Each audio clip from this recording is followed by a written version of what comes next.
Seal wash और needle wash के लिए आपको सॉल्यूशन कैसा यूज़ करना चाहिए? अगर आपके मोबाइल फेस में एशियन है और बफर है तो आप एशियन वाटर का सॉल्यूशन बनाएँगे।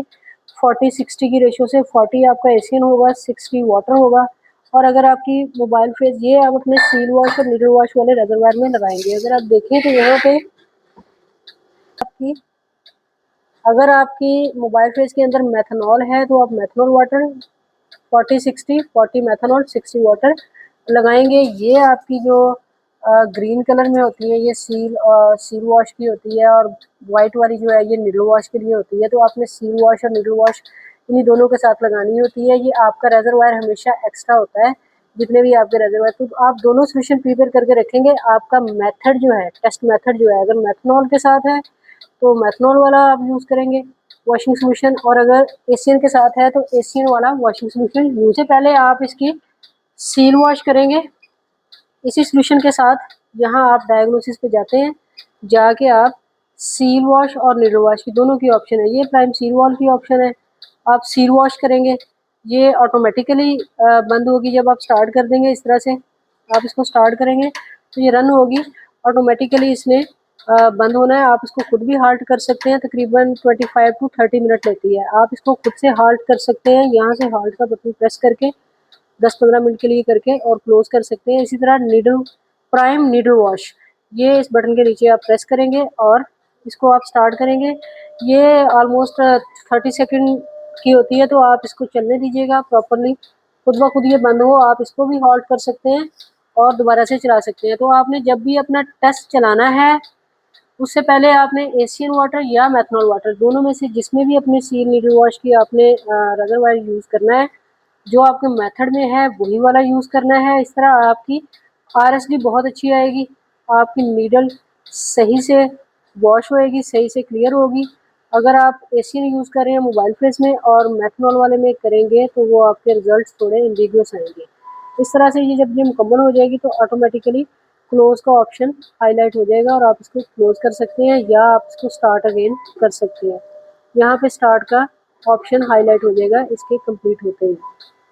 तो आपने जिस तरह से करना है ये देखें अब स्टार्ट अगेन का ऑप्शन आ गया है। दोबारा से 2-3 बार निडल वॉश कर लें तो बेहतर होता है। यहाँ से आप क्लोज़ कर सकते हैं।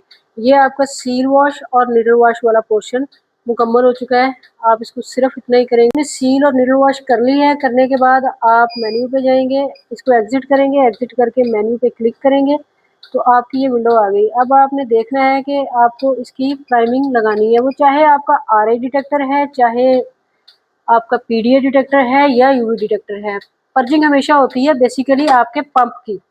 ये आपका पंप है, इसकी पर्जिंग होती है आपकी मिक्सिंग किट में जाने के बाद। जब कॉलम में सैंपल ने जाना है उससे पहले आपका सॉल्यूशन एग्जिट में चला जाता है। उसकी रीज़न ये होती है कि आप पर्जिंग करते क्यों हैं। आपकी जो लाइन है यहाँ से रेजरवायर से अगर ऊपर देखें हम, ये आपके रेजरवायर से जो लाइनिंग आ रही है, ये वाली लाइनिंग सारी, ये यहाँ लाइनिंग नीचे सारी जा रही है।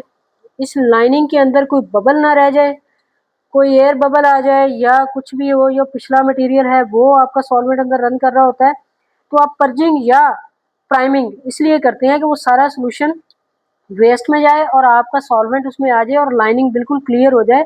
लाइनिंग में किसी तरह का कोई बबल, एयर बबल या कोई ऐसी वैसी चीज़ ना रह जाए। तो कॉलम में जाने से पहले वो एग्जिट में जाएगा।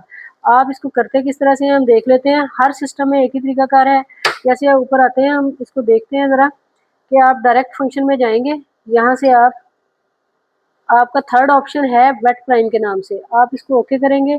आपने देखना है कि कौन से रेजरवायर में आपने देना है। अगर तो अपना रेजरवायर पहले सेलेक्ट करेंगे कि हमने बी 100% करके, अगर ए बी सी डी अलग अलग आपको प्राइमिंग करनी पड़ेगी। अभी हम बी की करने लगे हैं, इसी तरह सी को 100% करके सी की करेंगे, डी को 100% करके डी की करेंगे, ए को 100% करके ए की करेंगे।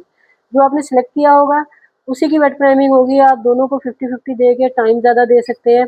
जैसे आप प्राइमिंग का ऑप्शन आता है आपके पास, फ्लो रेट आता है, ये 10 तक दे सकते हैं आप, 5 दिया हुआ है हमने। इसी तरह टाइम जो है यहाँ से आप चेंज कर सकते हैं, आप 3 मिनट कर दीजिए तो इसको ओके कीजिए और ये आपकी प्राइमिंग स्टार्ट हो गई है। जब आपकी प्राइमिंग स्टार्ट आती है तो यहाँ प्रॉपरली फ्लो स्टार्ट लिखा आ जाता है और नीचे अगर हम चाहते हैं कि हम अपनी प्राइमिंग जो है वो ज़्यादा अच्छी करें तो ये ड्राई प्राइमिंग का वॉल है बेसिकली।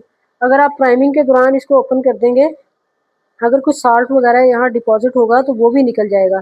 तो आपके लिए ये बेहतर है कि अगर इसको ओपन करके आप अपनी पर्जिंग या प्राइमिंग कर लें, लेकिन कोई इश्यू नहीं है, आप इसको बंद करके भी करें। वाटर्स में ये है ऑप्शन कि आप वॉल्व बंद रहने पे प्राइमिंग कर सकते हैं, ऑटोमेटिकली आपका एग्ज़िट में जाता है, सारा का सारा वेस्ट में चला जाता है सॉल्वेंट। लेकिन कुछ एचपीएलसी ऐसे होते हैं, यहाँ आपके लिए वाल्व ओपन करना ज़रूरी होता है पर्जिंग से पहले। आपको वाल्व ओपन किए बगैर पर्जिंग नहीं करनी चाहिए। तो आपने देखा कि हम अपनी प्राइमिंग करते हैं, प्राइमिंग के बाद आप यहाँ से ये आपके पास डायरेक्ट फंक्शन के अंदर काफ़ी ऑप्शन है, ड्राई प्राइमिंग की ऑप्शन है, सिस्टम प्रिपरेशन की है, वेट प्राइम की है, पर्ज इंजेक्टर की है। आप इनमें से ड्राई प्राइम, वेट प्राइम और पर्ज इंजेक्टर का ऑप्शन ज़्यादातर यूज़ करते हैं। ड्राई प्राइमिंग की ज़रूरत तब होती है जब आपकी लाइन बिल्कुल ड्राई हुई है और उसमें सॉल्यूशन नहीं आ रहा, तो आप ड्राई प्राइमिंग करते हैं। ये वाल्व नीचे वाल्व लगा हुआ है ड्राई प्राइमिंग का, इस वाल्व को ओपन करते हैं। इसको ओपन करके आप सॉल्यूशन यहाँ से सिरिंज लगा के सक करते हैं। आपकी लाइन जो है वो फिल हो जाती है सॉल्यूशन से। जब यहाँ पे सॉल्यूशन आना शुरू हो जाता है, फिर आप अपनी वेट प्राइमिंग पे जाते हैं। तो ड्राई प्राइमिंग बेसिकली खाली लाइनें हों या आपके सिस्टम स्टक हो जाए या कोई इशू हो जाए आपके साथ, आप तब करते हैं। ड्राई प्राइमिंग की सिर्फ तब ज़रूरत पड़ती है जब आपके सिस्टम के प्रेशर के साथ कोई इशू आ रहा होता है या सिस्टम के साथ कोई इशू आ रहा होता है, तो आप वाल्व ओपन करते हैं और सिरिंज से सक करके अपनी ड्राई प्राइमिंग करते हैं। जिस भी रेजरवायर की करना चाहते हैं उसको 100% करके फिर आप करते हैं। इसी तरह ड्राई प्राइमिंग के बाद हम इसमें देखते हैं पर्ज इंजेक्टर। ये आप कम से कम दिन में एक बार लाजमी कर लें, मिनिमम रिक्वायरमेंट है। आप यहाँ पर्ज इंजेक्टर पे क्लिक करेंगे और इसको ओके कर देंगे, ऑटोमेटिकली सारा कुछ होगा। सैंपल लूप वॉल्यूम 6 ही रहने दीजिए जो डिफ़ॉल्ट में सेट है। इसको आपने एक बार कम से कम लाजमी करना है ताकि आपका सिस्टम सही से टेस्ट परफॉर्म कर सके। पर्ज इंजेक्टर और पर्ज इंजेक्टर और ड्राई प्राइमिंग ये आपको कभी-कभार ही करने पड़ते हैं। ड्राई प्राइमिंग सिर्फ़ और सिर्फ़ लाइनिंग के एम्प्टी होने पे करनी पड़ती है। पर्ज इंजेक्टर है वो दिन में एक बार कर लें, लेकिन वेट प्राइमिंग जब भी आपका रेज़रवायर चेंज होगा, ए चेंज हो, बी चेंज हो, सी चेंज हो, जब भी आप उसका सॉल्यूशन चेंज करेंगे, कोई नई बॉटल लगाएँगे, तो आपके लिए वेट प्राइमिंग या जिसको पर्जिंग कहते हैं, लाज़िम है करनी। आपने हर सूरत करनी है। और बाकी जो निडल वॉश है, सील वॉश है, वो आप सुबह आके एक बार कर लें, जब आपका टेस्ट एंड हो जाए दिन के आखिर में, तब उसको एक बार आप परफॉर्म कर लीजिए, तो आपके सिस्टम की मेंटेनेंस बेहतर रहती है।